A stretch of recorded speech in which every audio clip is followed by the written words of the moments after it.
Neuroreabilitação foge muito de uma reabilitação assim específica de músculo, de reforço muscular. É um processo. A fazer a pessoa vivenciar um certo processo. O AVC, de novo, é a segunda maior causa de incapacidade no mundo. Dentro dessa incapacidade, a gente tá contando só o AVC, mas daí tem que contar todo o resto. Uma reabilitação tem muito a ver com a pessoa, como a pessoa vivencia aquilo e como a pessoa muitas vezes até dá valor pro seu ganho. E isso é uma das coisas que mais faz diferença numa reabilitação.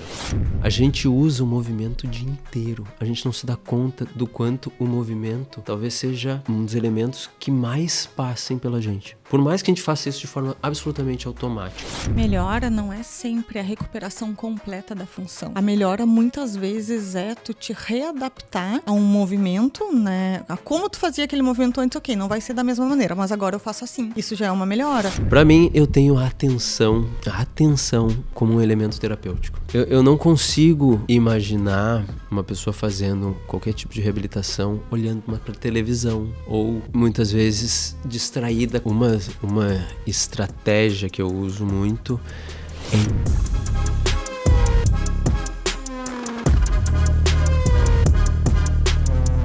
Seja bem-vindo a mais um episódio do Papo Sem Neura. Hoje a gente tem um convidado super especial, que é o Rafael. Ele é fisioterapeuta, mas eu vou pedir para ele, por favor, se apresentar pra gente. Seja muito bem-vindo, Rafa. Obrigado, Manu. Obrigado, Bem-vindo, Carol. Rafa. Obrigado. Me chamo Rafael Vargas. Eu sou fisioterapeuta há 18 anos. Eu comecei a minha caminhada no Mãe de Deus, trabalhando 10 anos na área de reabilitação neurológica. E durante todo esse percurso, né, eu fui fazendo formações, fui fazendo especializações em algumas técnicas. Eu ainda continuo trabalhando muito com paciente neurológico, mas hoje eu ampliei um pouco meu leque também para pacientes com dor. Isso é super legal, porque a gente vai começar a abordar e eu justamente quero linkar, né, Rafa, com a primeira pergunta. O que é, assim, de uma maneira bem simples, uma reabilitação neurológica, né? Eu acho que é fundamental quando se pensa em reabilitação neurológica é entender que existe um caminho de aprendizagem, tá? Porque a gente não saiu caminhando. A gente, ao nascer, não saiu fazendo o que a gente faz. Só que a gente se esquece que a gente teve que aprender. Se alguém tem filho pequeno, vai olhar para o seu filho pequeno e vai ver ele encaixando os bloquinhos, né? Inúmeras vezes, não é uma nem duas, mas inúmeras vezes. Ali há um processo de aprendizagem motora acontecendo. Neuroreabilitação foge muito de uma reabilitação assim específica de músculo, de reforço muscular. É um processo. A fazer a pessoa vivenciar um certo processo. Claro, numa reabilitação como um pós-AVC, isso fica mais evidente, né? Poxa, a pessoa não está mexendo o braço, a pessoa não está mexendo a perna. O paciente neurológico tem que primeiro saber que ele tem aquele braço de novo. Aquele braço muitas vezes é completamente desconectado de um lugar que vocês vão ouvir eu falar muito durante o nosso bate-papo aqui, que é a autoimagem. Porque a gente só consegue mexer alguma coisa no nosso corpo que a gente consegue sentir. Então, uma reabilitação neurológica tem essas nuances, sabe? De não colocar para um paciente muita carga, não colocar muito esforço para que ele possa ir construindo uma sensação de movimento que seja agradável. O cérebro, o sistema nervoso, só vai pegar aquilo que ele, digamos assim, tem um certo prazer em mover. Aquilo que é muito difícil de se mover, sabe, que é muito custoso. O sistema nervoso, o cérebro é um poupador de energia, então ele não gosta de passar trabalho. Ele não gosta de passar trabalho. Talvez uma das linguagens mais iniciais do nosso sistema nervoso é o movimento, que o corpo se conecta com o exterior, né, que o bebê tá ali, vai mexendo a língua, sentindo o peito da mãe e começa a ter esses contatos e essas relações e tudo isso vai modelando esse sistema, criando as suas referências. Bom, vocês sabem que eu sou fã do assunto, né? Gosto bastante, estudo bastante sobre, mas acima de tudo, para o paciente ouvir que existe essa luz no fim do túnel. Porque a grande maioria dos pacientes que têm um acidente vascular e que ficam com uma paresia ou uma paralisia, né, sem mexer um braço, uma perna, eles sentem que a vida deles acabou, que eles estão inválidos, né, já saem do hospital fazendo luto da própria vida. E a gente sabe que não é assim. Evidentemente, tem casos que são mais complexos, mais difíceis, mas é muito raro um paciente não ter capacidade de não ter um ganho, né, com a reabilitação. O que esse paciente que está saindo do hospital, né, que recém teve um AVC, o que ele pode esperar? Uma reabilitação como essa são muitas camadas, sabe?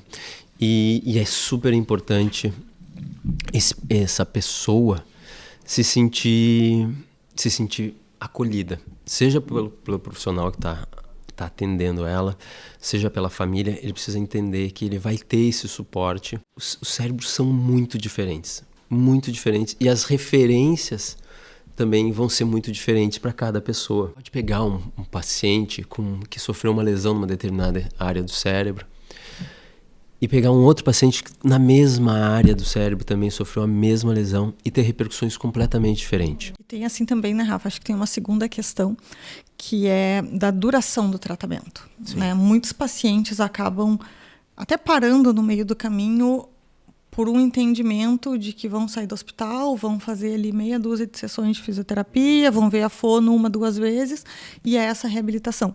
Quando a gente está falando, a gente não está falando de uma corrida de 100 metros, né? A gente está falando de uma maratona, assim, uma ultramaratona, digamos. É um caminho a muito longo prazo que demanda paciência, tolerância a períodos de melhora e períodos de piora também dentro desse processo, porque a evolução ela não é linear, né? É uma evolução cíclica. Vai ter períodos bons, períodos ruins, né? Então, acho que isso é um outro fator determinante, assim, de que se o paciente entende isso, e se a família também entende isso, se os cuidadores, né, as pessoas que estão ali do lado apoiando, entendem essa complexidade e essa duração do tratamento, o paciente consegue ser mais perseverante, né, e atingir ganhos melhores. Porque a pessoa precisa entender que aquilo ali vai fazer parte da sua vida, pelo menos por um certo tempo. Grande período de tempo. Por um grande período de tempo, aquilo vai fazer parte da sua vida, sim. Onde ela vai ter que entender que é quase como uma rotina. Porque determinada região do sistema nervoso, do cérebro, se perdeu. Mas, felizmente, a plasticidade desse sistema permite que outras áreas vão lá e consigam assumir aquele papel. Só que, para assumir esse papel, é um processo. É aquilo que a gente estava falando, no sentido de que ele vai ter que vivenciar esses aprendizados de novo. E isso, para muitos adultos, é bem difícil, isso eu observo, sabe? Porque ele entende como coisas super simples, banais, né? Imagina pegar um copo, se tornou uma coisa difícil. Só que a pessoa não se lembra, eu vou voltar no exemplo da criança pegando os seus potinhos e colocando um em cima do outro, como existiu dentro da experiência essa modulação para acertar e para o sistema nervoso reconhecer, estou apertando demais, não, tá muito frouxo. Então tem todo esse caminho que muitas vezes realmente fica cansativo, mas digamos assim, dá para vivenciar isso, fazer isso ser uma coisa prazerosa até um certo ponto, porque ao mesmo tempo a pessoa começa a perceber as melhoras. E aí tem um lugar também de estímulo, tem um lugar de um impacto positivo, né, de viver isso. E melhora não é sempre a recuperação completa da função.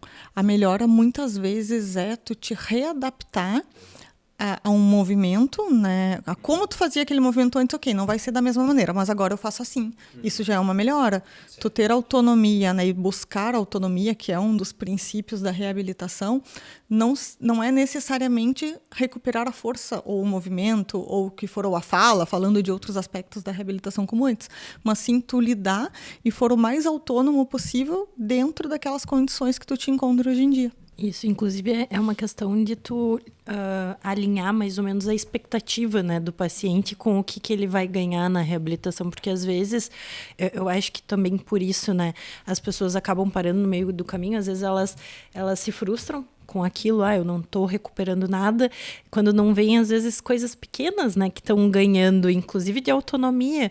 E tem um papel também que, às vezes, eu acho, tem relação com o conhecimento, né? Às vezes a pessoa não sabe que ela vai, se ela mantiver aquele tratamento por 1 ano, ela vai ter ainda ganho. Exatamente. Porque tem aquela coisa que se diz assim, 6 meses e pronto, acabou, não vou melhorar, né? Então, até pra gente ter essa noção, né, Rafa? Tem um período, assim, que, eu passei esse período, não vou ter melhora nenhuma? Se a gente sair daqui desconstruindo essa imagem, vai ser um ganho enorme. Já valeu a pena. Já valeu a pena nosso episódio. Procuro falar para os pacientes que eu acompanho o quanto é importante não acreditar nisso. Porque muitas vezes uma crença ela é mais forte do que muitas outras coisas. E fica ansiogênico, né, para o paciente. Fica ansiogênico. Ele fica assim, eu tenho 2 meses, eu tenho 2 meses, eu tenho 2 meses, meu Deus, tá acabando os meus 2 meses e eu não melhorei ainda. Na década de 50 se acreditava que o cérebro adulto não tinha plasticidade. Ele, né, desenvolveu ali naquela tenra idade só que eles começaram a ver que não, o cérebro adulto segue no seu desenvolvimento, tendo a sua plasticidade. O cérebro continua com a sua disponibilidade. É claro que depois de um AVC, é interessante esse primeiro momento, porque o cérebro, sim, e a pessoa vai organizando os seus movimentos e tentando reencontrar isso. Mas você falou uma coisa interessante, que muitas vezes essa coisa da expectativa. O quanto a expectativa vira um obstáculo, muitas vezes. Eu já peguei pacientes que estavam plégicos e ele queria voltar a tocar piano, sabe? Ele não conseguia, ele nem sabia da existência da mão dele, mas ele tinha a imagem e a experiência prévia de tocar um teclado, alguma coisa assim.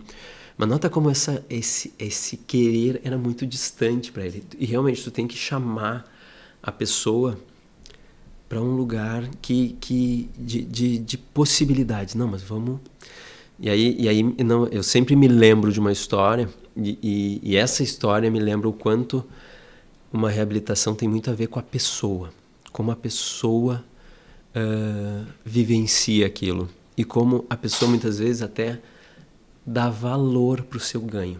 E isso é uma das coisas que mais faz diferença numa reabilitação. É o valor que tu dá.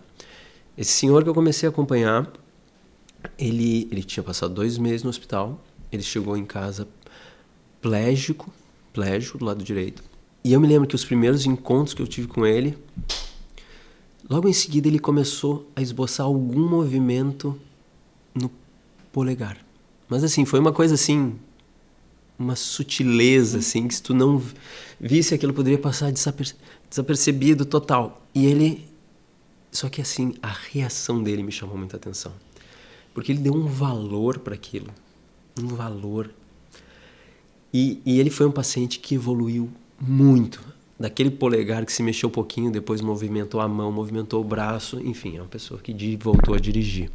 Sabe? É uma pessoa que ganhou claro, segue uma diferença se tu observar na dinâmica do movimento do lado direito e do esquerdo do corpo. Mas ele voltou para um grau de funcionalidade incrível. E isso, para mim, assim, destacou muito dentro das minhas experiências.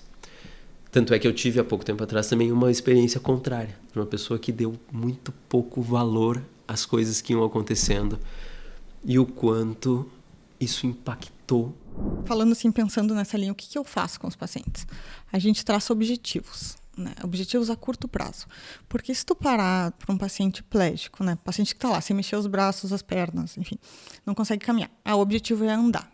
Se tu sai da cadeira de rodas, digamos assim, até o andar, se torna um caminho muito distante. Mas quando tu traça metas a curto prazo, o teu objetivo agora é ter controle de tronco e passar da posição deitado para o sentado. Esse é o nosso objetivo agora. Quando tu alcança aquele objetivo... Sim, tu chegou, linha de chegada. Excelente, próximo objetivo, vamos lá. Claro, né? divide em passos, né? Exatamente, a tua energia vai naquilo ali. Claro. E não fica essa sensação assim de fracasso, de nossa, eu nunca vou alcançar, eu nunca vou chegar. Então eu acho que ter essa setorização assim faz toda a diferença. Vai ao encontro daquela ideia de que eu cheguei ali. Se eu consigo fazer isso, talvez então eu consiga mais.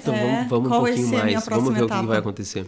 E eu acho que isso é uma coisa importante, porque o que acontece? A gente fica pensando assim, só depende, enfim, do meu cérebro. Às vezes as pessoas ficam pensando nisso, né? Depende do meu cérebro pegar uma área e fazer com que essa área funcione, faça a função daquela área que morreu.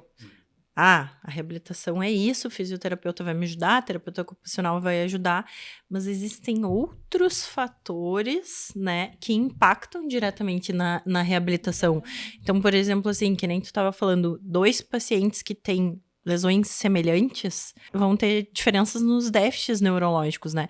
Então, por exemplo, assim, um paciente que ele tem 300 doenças prévias, eu sou hipertenso, diabético, cardiopata isquêmico, é diferente uma reabilitação de um paciente que tem 70 anos para um paciente que tem 40 anos não tem nenhuma comorbidade. A parte mental também, sem dúvida, faz muita diferença, né? O paciente que ele tá... Porque é normal a gente passar por um luto. A gente não tinha nada, de repente eu não mexo o braço e a perna. A gente passa por um luto, mas eu acho que essa questão de de ver, talvez, positivamente é outra coisa que impacta. Mas até, Rafa, o que tu vê, assim, no dia a dia de coisas, além disso, que impactam diretamente na reabilitação, no resultado da reabilitação? Um dos elementos mais importantes que mais influencia é a questão emocional. E o quanto os pacientes ficam muito deprimidos, né, e o quanto muitas vezes é necessário uma ajuda medicamentosa, é necessário algum suporte com um psicólogo, alguma coisa para dar um suporte para essa pessoa. Porque não é fácil, tá longe de ser um tipo de vivência, né? Porque talvez seja uma das coisas que mais mude a vida de uma pessoa. A gente usa o movimento o dia inteiro. A gente não se dá conta do quanto o movimento talvez seja um dos elementos que mais passem pela gente. Por mais que a gente faça isso de forma absolutamente automática. E digo além, só para complementar ali essa questão do luto, não muda só a dinâmica da vida do paciente, muda a dinâmica de toda a família. Todo mundo passa a ter um novo papel, né? E isso vai para várias esferas, desde a esposa que vira cuidadora, desde o filho que já não é mais tão filho e passa até às vezes a ser mais pai, mais mãe, até uma questão financeira. Muitas vezes a pessoa que sofreu esse AVC ou enfim uma outra doença neurológica, a gente está focando hoje em AVC, né? É a pessoa que provê a família, perde o trabalho, então toda a família tem que se reorganizar em questões financeiras. Então é uma doença da família, né? Não é focado só no paciente. Então, por isso essa questão psicológica é extremamente importante. Para mim, eu tenho a atenção como um elemento terapêutico. Eu não consigo imaginar uma pessoa fazendo qualquer tipo de reabilitação olhando para televisão ou, sabe, muitas vezes distraída, contando, completamente desconectada do que está fazendo. Porque tu precisa chamar a pessoa para dentro daquele lugar. E a atenção, ele é um elemento fisiológico muito, muito importante e muito ativo. Porque tu pode muitas vezes não movimentar uma determinada parte do corpo, né? Mas tu tem uma imagem disso. E isso por si só já circula mais sangue naquela área afetada ou nas áreas adjacentes, enfim. Eu uso muito isso nos meus atendimentos para trazer esse lugar da consciência, de ter uma consciência. Todo mundo fala em consciência corporal. Todo mundo tem consciência corporal, óbvio, mas existem muitos graus do quanto uma pessoa percebe o seu corpo. Muitos graus. Trazendo isso para a vida do dia a dia, que nem quando a gente está na academia. O professor, né, diz assim, foca na perna, né? Tu faz esse exercício focando mais no quadríceps que não sei o quê. E tu coloca toda a tua atenção ali e, de fato, é outro resultado. Modula o sistema. Modula o sistema inteiro. Parece que joga um holofote. E aí isso é maravilhoso de usar isso numa reabilitação, porque tu volta a destacar uma área, muitas vezes, que realmente a pessoa não está nem sentindo que ela está ali. Uma coisa que eu tava pensando aqui também, enquanto vocês estavam falando, que é diferente de eu fazer uma reabilitação num paciente que tem já uma reserva muscular, física, enfim, do que uma pessoa que não tem, né? Porque eu imagino assim, tu vai fazer, às vezes, num paciente que já tá sarcopênico, que já não tem, por exemplo, força quase nenhuma em quadríceps, tu quer tentar fazer uma reabilitação, é muito, muito mais complexo, né? Do que tu pegar um paciente que tem uma reserva. Como é que é trabalhar isso nesses pacientes, assim, que já tem, vamos dizer assim, uma reserva muito baixa muscular? Eu acho que aí entra uma combinação de daqui a pouco esse trabalho se torna algo mais voltado para a questão muscular, no sentido dessa musculatura ganhar mais tonicidade, ganhar mais... Mas tu sabe que eu me surpreendo muitas vezes com as pessoas de mais idade. Elas estão melhores que nós, né? Eu não ia chegar a tanto, mas assim, eu ia destacar isso. Porque a nossa inteligência motora, ela não é exclusivamente muscular. Ela é muito mais relacional, onde uma parte se combina com a outra enquanto um movimento está acontecendo. Então, muitas vezes a pessoa pode sim ter um grau de perda muscular, mas ela tem uma habilidade de se mover com leveza, com suavidade, que realmente surpreende, e mesmo pessoas de idade. Mas tu sabe que muitas vezes a perda muscular, essa sarcopenia, se linka desde muito cedo na pessoa. Por quê? Porque a gente tem hábitos. O nosso cérebro adora, digamos assim, os hábitos. Ele adora... É uma mistura, ele adora a novidade, mas ele também adora se grudar nos nossos hábitos e ficar ali vivenciando aqueles mesmos movimentos. Isso vai gerando o quê? Uma atividade muscular quando a pessoa está se movendo. E muitas vezes essa diminuição da força, ela está muito ligada também ao modo como a pessoa se movimenta. Então daqui a pouco tu começa a modular um pouquinho, ou mudar alguns elementos, e essa musculatura passa a responder diferente também. Que é um trabalho um pouco diferente de simplesmente fazer. A musculação é imprescindível. Acho que a musculação ela tem um papel, por tudo que se sabe, o quanto a atividade muscular tem de secreção de elementos que até nutrem o cérebro, enfim, que se espalham pelo corpo. Mas tem essa questão também do movimento, sabe? Que acaba muitas vezes tendo bastante impacto. Sim, porque até tinha uma ideia anterior, né, de que o paciente que fazia, por exemplo, o paciente que tem um AVC, que ele tá plégico, a gente tá falando plégico, mas até para as pessoas entenderem, né, plégico quer dizer que ele perdeu completamente o movimento daquele membro, né, então, por exemplo, assim, eu tô plégico do braço, eu não mexo o braço, então eu acho importante a gente explicar isso. E, Manu, vamos diferenciar de parético também, que é um termo que a gente tá sempre utilizando aqui, né, que o parético não perdeu toda a força, mas perdeu em algum grau. Exatamente, então, é assimétrico, né? Um lado é diferente do outro. É diferente. E às vezes tinha essa ideia de que o paciente plégico, ele ficava espástico, que espástico é aquela rigidez, assim, que a gente vê. Muitas vezes a gente vê o paciente com pós-AVC, que ele tá com o bracinho, assim, durinho, a perna durinha, né? E aí se dizia, não, mas daí vai fazer musculação, vai piorar essa rigidez, né? E hoje já se mudou também esse pensamento. A gente se achava que, quanto mais eu contraio, mais chance de piorar essa espasticidade. E eu acho importante isso que tu falou. Que bom. Sim. A gente precisa da musculação. Não é só é uma, vamos dizer assim, uma coisa conjunta, né? É multidisciplinar. A gente precisa do terapeuta ocupacional, do educador físico, do fisioterapeuta, da fono. A gente precisa de todo mundo. Muitas vezes do médico para aplicar alguma toxina botulínica, alguma coisa para mudar o estado dessa claro. musculatura. Sim.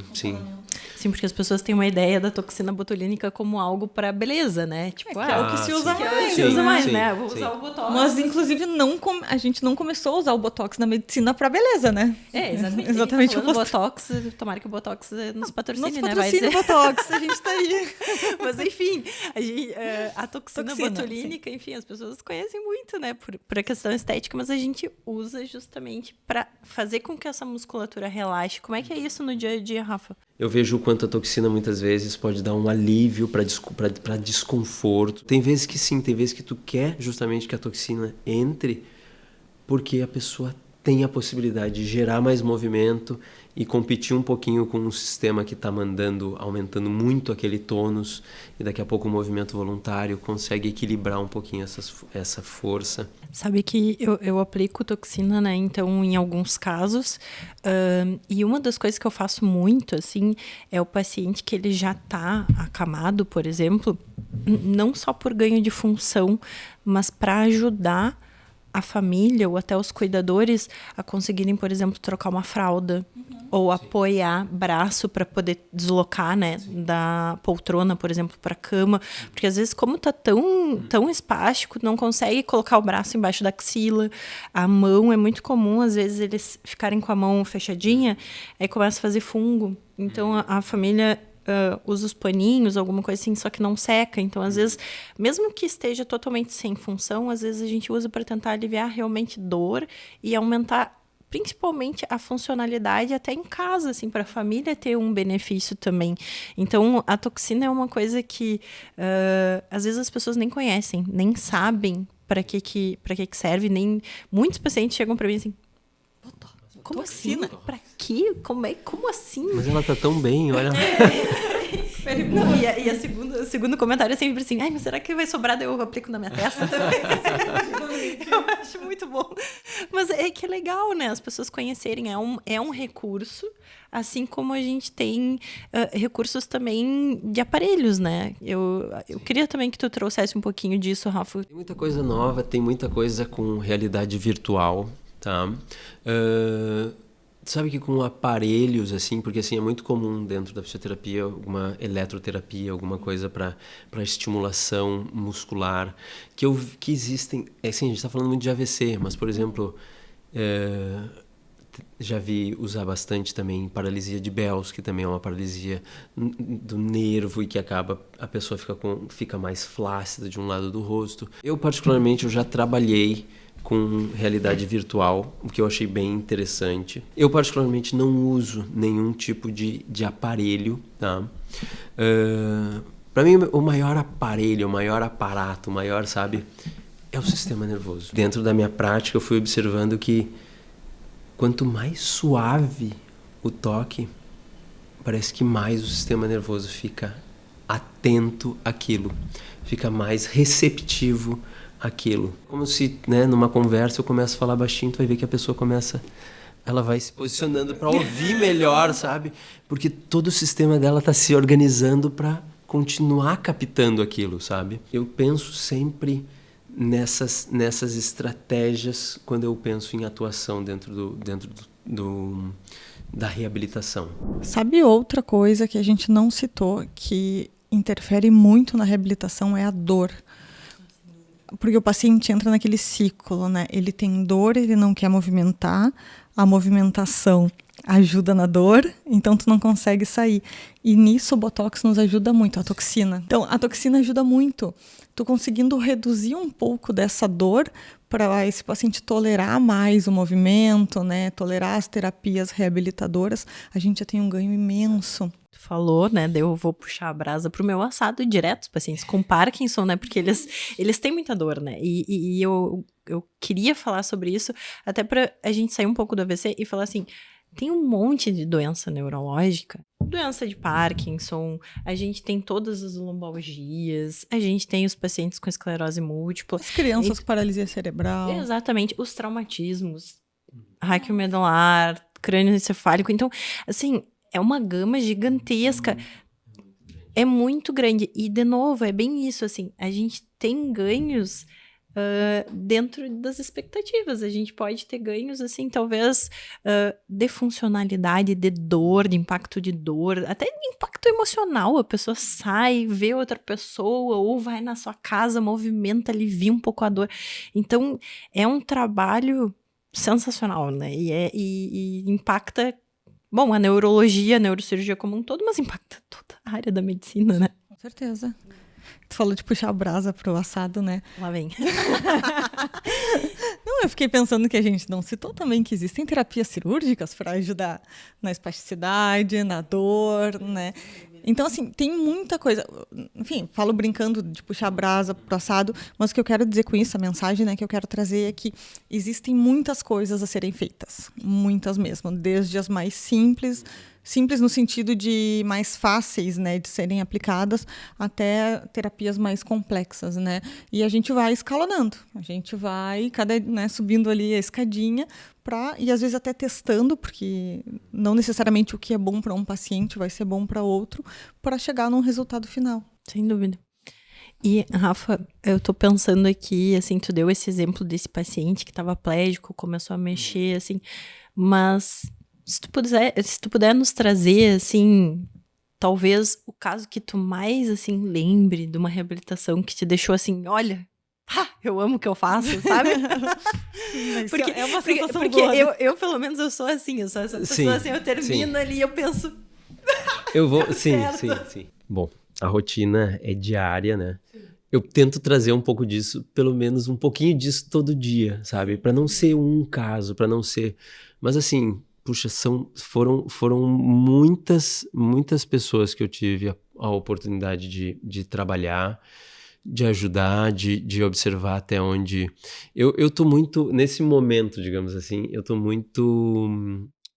muito contente, tem me dado muita alegria trabalhar com um rapaz, que ele é um jovem, um adulto jovem, tem 20, não sei se tem 20 anos, tá? E ele é um rapaz com paralisia cerebral. Só que ele é um doce, ele trabalha com programação, ele é um guri super ele tá na vida, sabe? Ele trabalha lá no Tecnopuc, ele tem uns projetos lá. E tem sido o maior prazer atender ele, porque fazia muito tempo que eu não atendia paralisia cerebral.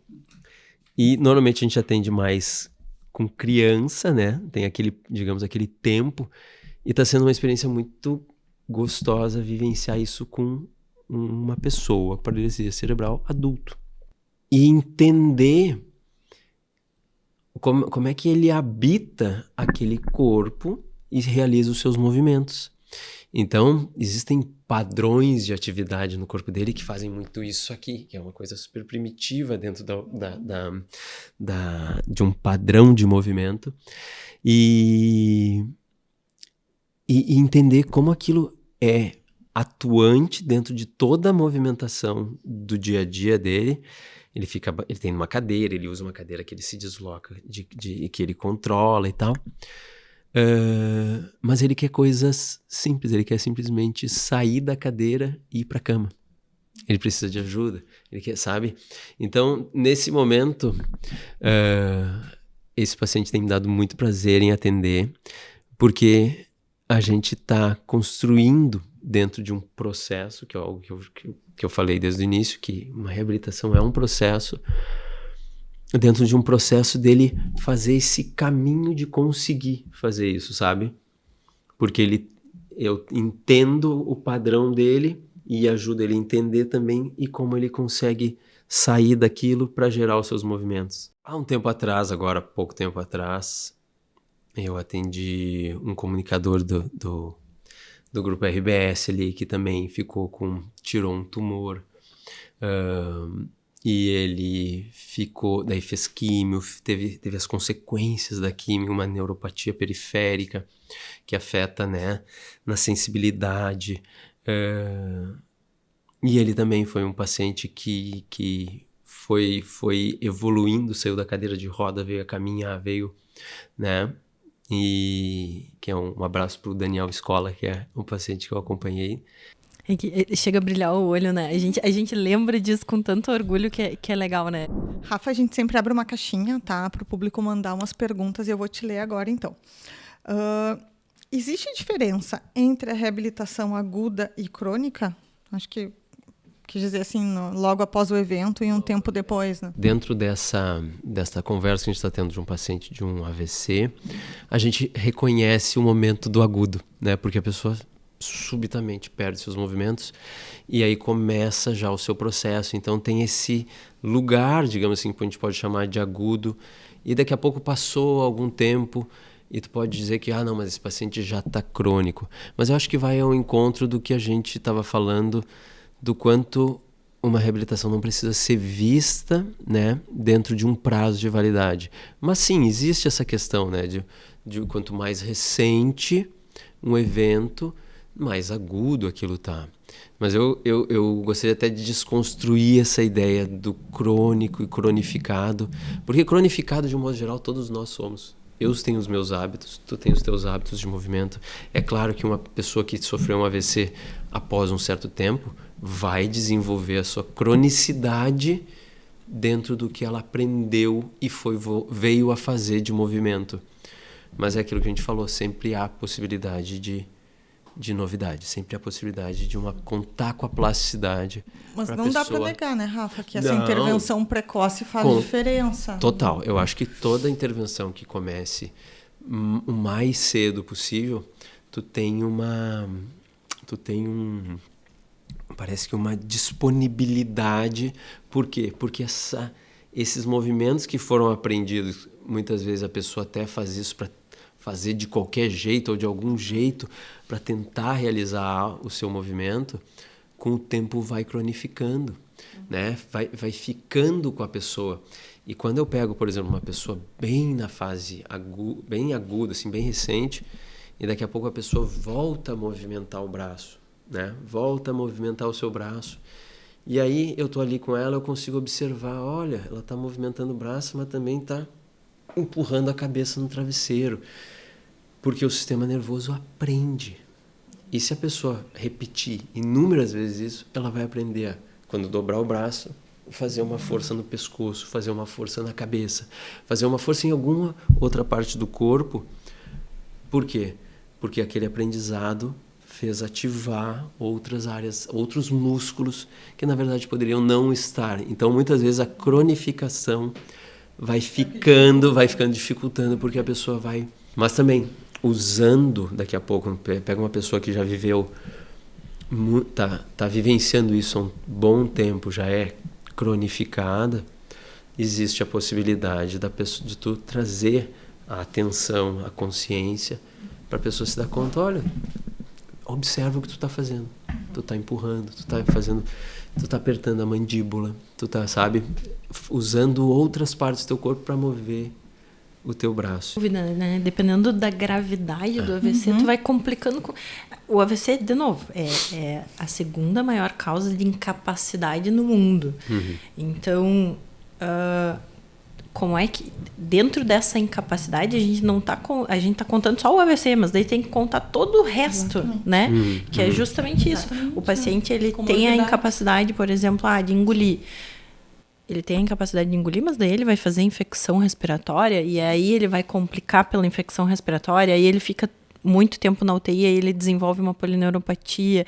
Então, vai complicando, vão se somando problemas. Então, a intervenção precoce, ela também é com o objetivo desse paciente ele não complicar, deshospitalizar, né? O quanto antes. E a gente tentar começar o trabalho, né? A partir disso, começar o trabalho.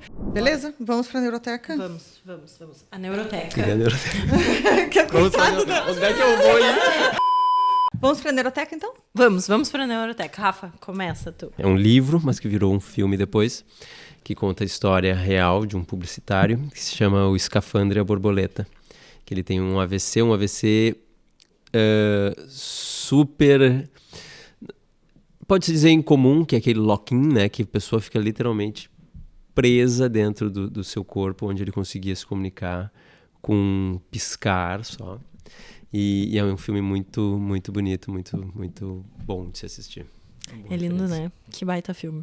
Eu tava lembrando também, eu já falei, mas vou falar de novo, do Fundamentals of Caring, que é um escritor, enfim, que ele acaba parando de trabalhar e aí ele vai cuidar de um adolescente cadeirante, enfim, e eles vão viajar.